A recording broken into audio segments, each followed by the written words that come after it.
හැමදාම මම හිතාගෙන ඉන්නවා තවත් නම් නිව්සීලන්ඩ්ස් වල ඔය ස්ටුඩන්ට් වීසා සම්බන්ධව හෝ නිව්සීලන්ඩ් වලට යන්නේව සම්බන්ධව මොකද නෙගටිව් පැත්ත කතා කරන්නේ නැහැ කියලා. නමුත් එහෙම හිතාගෙන හිත තද කරගෙන ඉන්නකොටම අද උදේත් මම දැක්ක දෙයක් කතා නොකර බැරිම දෙයක්.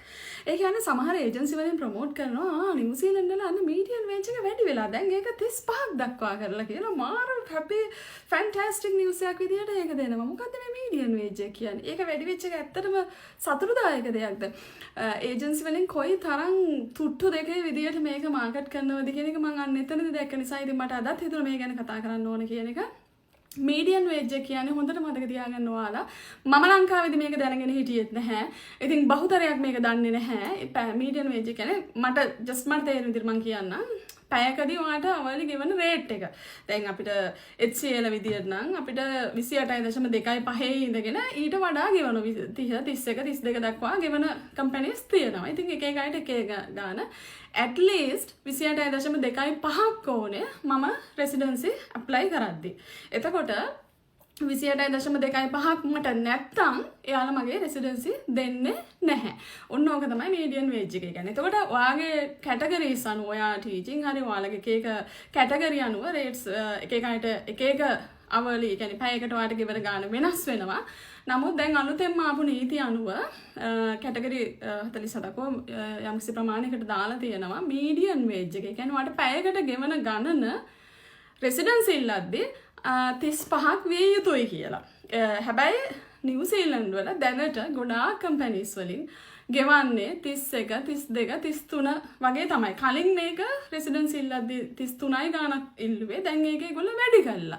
එතකොට කවුරුවත් කම්පැනි කැමති වෙන්නේ නැහැනේ වැඩිම පැයකට වැඩි මුදලක් ගෙවලා ගන්න කැමති වෙන්නේ නැහැ. අඩුවට කට්ටිය හොයා ගන්න පුළුවන් කමෙන් දෙද්දී අඩුවට ඕන තරම් ඇප්ලයි කරාම ඕන තරම් CV ඇවිල්ලා ඕන තරම් 31, 32, 33 රේට්ස් වලට කට්ටිය කම්පැනි වලට ගන්න පුළුවන්කම තියෙද්දී කවුරුවත් 35ක් ගෙවලා ගන්න.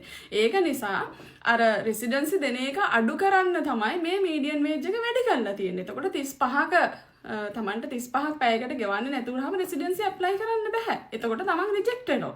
තමන්ට මෙහෙ ජීවත් වෙන්න විදියක් නැති වෙනවා. ඉතින් ඕක ඒ කියන්නේ ගොඩාක් කැටගරිස් වලට ලොකුවටම ගහව කණේ පහරක්. ලොකු ජොබ්ස් ගණනාවකට වෙච්ච බරපතල ප්‍රශ්නයක්. බරපතල ඒ කියන්නේ ඒගොල්ලන්ගේ ජීවිතවලට මාර ස්ට්‍රෙස්ෆුල් සිචුේෂන්ස් එකක් මේ ඇවිත් තියෙන්නේ මේ මීඩියන් වේජ් එක වැඩි කරපු එකත් එක්ක.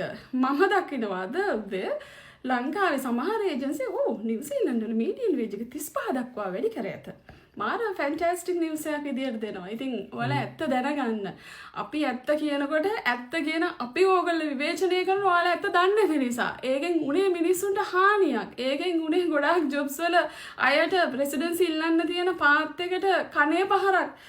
නිව්සීලන්ඩ් වලින් ගවර්න්මන්ට් එකෙන් ගත්ත ඩිසිෂන් එක එන අය අඩු කරන්න සහ ආපු අයට ආපු හරවල යවීමේ වගේ මේ එකක් යාලා අරගෙන තියෙන්නේ ජොබ්ස් මොකද මෙහි අයගේ ජොබ්ස් ස්ටේබල් කිරීමේ බලාපොරොත්තුවෙන් කිවි අයට වැඩිපුර අවස්ථාව දීමේ බලාපොරොත්තුවෙන් ඒගොල්ලෝ තීරණය අරන් තියෙන්නේ. ඒකෙන් ලංකාවේ අයට හෝ ඉමිග්‍රන්ට්ස්ලට වෙච්ච කිසිම සෙතක් හෝ කිසිම වාසියක් නැහැ.